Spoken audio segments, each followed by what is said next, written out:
Пицунская сосна – необычайно красивое хвойное дерево. На сегодняшний день оно считается древнейшим представителем растительного мира, поскольку найдены его останки, сохранившиеся с доледникового периода.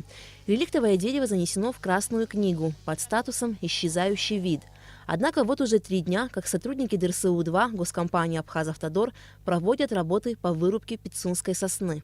Покосившиеся деревья представляют реальную угрозу. При непогоде они в любой момент могут упасть на проезжую часть. Куда хуже, не на сами автомобили. Именно по этой причине 63 хвойных дерева, произрастающих вдоль республиканской трассы в районе поселка Цандрыпш, срубают.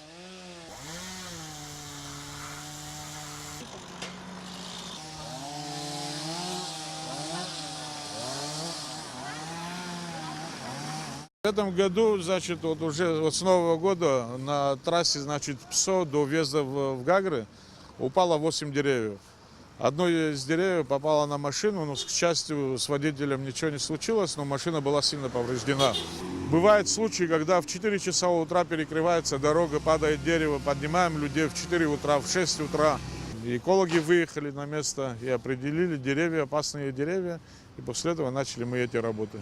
Чтобы не перекрывать трассу и не останавливать движение автотранспортом, вырубка деревьев проводится поэтапно. Сначала спиливают ветви, а затем и сам ствол. Спиленные деревья сразу же грузят в машину и вывозят. Стволы пилим на чурки, все это грузим на машины и вывозим на свалку. Ну, потому что эти деревья, как бы, они, как пиломатериал, они такой особой ценности не представляют собой. Они полностью сквозную, напичканы сучками. Для осуществления работ по вырубке реликтовой пицунской сосны необходима специальная техника. Так как ее нет у дорожного ремонтно-строительного управления Гагры, приходится арендовать у частных лиц. Вы видите, сзади нас вышка, вот GCB работает на трассе.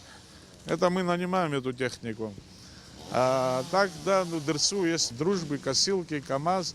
Эти работы, значит, оплачивает дорожный фонд. Абхазавтодор нам перечисляет, и мы проводим эти работы. На сегодняшний день уже срублено 40 накренившихся деревьев. Осталось еще 23. Размножение пицунской сосны преимущественно происходит семенами. И следует отметить, что на данном участке немало молодых ростков этого редкого растения.